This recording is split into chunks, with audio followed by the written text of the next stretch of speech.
Is it in the room? Yeah. Wow, Brahim, put you out.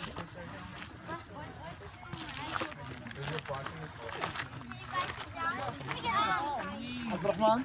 Oh, they're here.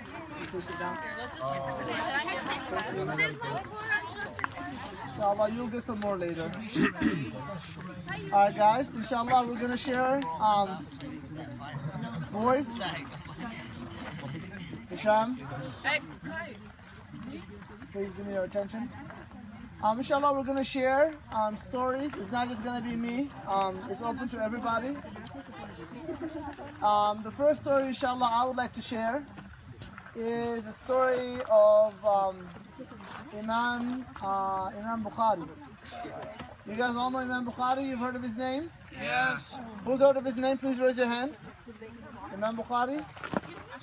So Imam Bukhari, he's probably the most important writer of hadith. He documented the greatest book of hadith of the Prophet ﷺ. So an interesting story about Imam Bukhari. His intelligence was unnormal. I'm talking about he was so smart. You can't begin to understand the level of thought he had, right? I'll give you guys one example and reflect on it. And I think I might have shared this before, but I'm not sure. Listen to this story. If I can have receive everybody's attention. Imam Bukhari once, as a young man in his 20s, he was a scholar. The whole Muslim world was talking about who he was and his level of knowledge. So once he came to Baghdad. Baghdad was the capital of knowledge, or one of the main capitals of knowledge in the Muslim world. When he came to Baghdad, the scholars of Baghdad wanted to see and test this Imam Bukhari who has become so popular. Who is this man and what knowledge does he truly have? So they wanted to test him. What they did was when the Imam came, hundreds, thousands of people, they went to welcome him.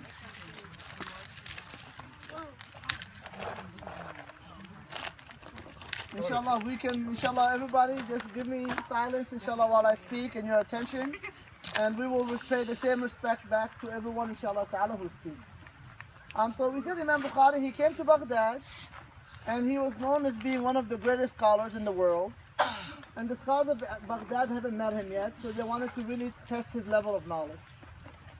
When he came to Baghdad, thousands of people welcomed him. They brought him to the central mosque. Every city back then had a main mosque.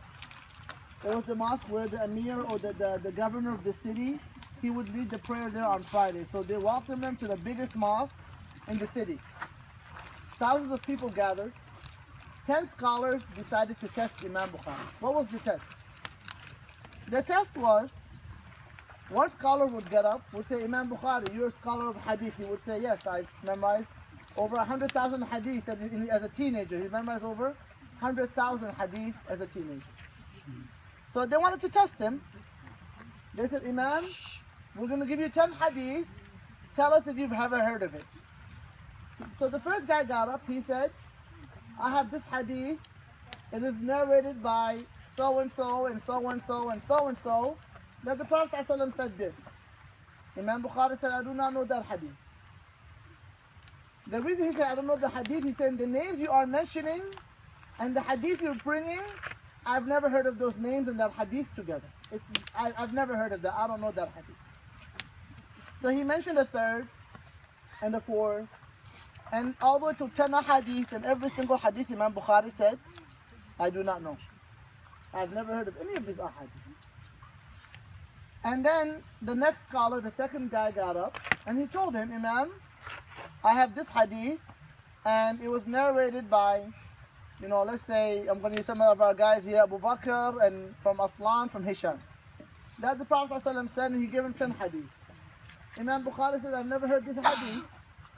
The names you're mentioning and this hadith you're saying, I've never heard of them. He tested him 10 hadith, Imam Bukhari said, I do not know. A third guy did the same, fifth, all the way to 10 scholars. 10 scholars, each tested him with 10 hadith. How many hadith do we have? 100 hadith, right? 10 times 10 is 100, right? Each hadith has about 3 to 4 names. So how many names are we speaking? 3 to 400 names. And each hadith has its own set of names, so you can't mix it up, right? So after 10 scholars got up, the people were like, wow, was he the one we heard so much about? Where's his ilm? Where's the knowledge he claimed, or people claimed that he had? People started doubting him. He told them stop. He called the first guy up. Let's say the first guy that tested him was, Brother Abdullah. He said, Abdullah, get up. You told me these ahadith, and he started quoting to Abdullah all the 10 hadith he gave him in the beginning. What does that mean? He instantaneously memorized the 10 ahadith of Abdullah with all the names in the order he mentioned. That is 10 ahadith with 30 names in order, instantaneously memorized. And you said, Abdullah got up, you said these ahadith. And he said 1, 2, 3, 4, 5. You said these names, they're all wrong, I've never heard of them. And he gave them the 10 ahadith back to him in the correct manner. He told him, you may sit down. He called the second person. So then you get up. You told me these 10 ahadith, same thing. He memorized all 10 with all the names. So you're talking about 30 to 40 names with 10 ahadith, memorized all of them instantaneously, gave it back to him, and memorized the 10 ahadith back. He did that for 100 ahadith, instantaneously was able to memorize that. If I told you guys my name today, for those who don't know, probably tomorrow you will say, what is your name? Not even tomorrow, an hour later, right? You're like, what is your name, brother? I forgot, I'm sorry, right? Same thing for all of us, right? We forget that quick, right? Can you imagine memorizing 30 to 40 names? No, 300 to 400 names in category, and each one goes in one category. So putting 300 to 400 names in 100 different categories, all in their places. And he was able to do that. And after this, the scholars of Baghdad were amazed. Right?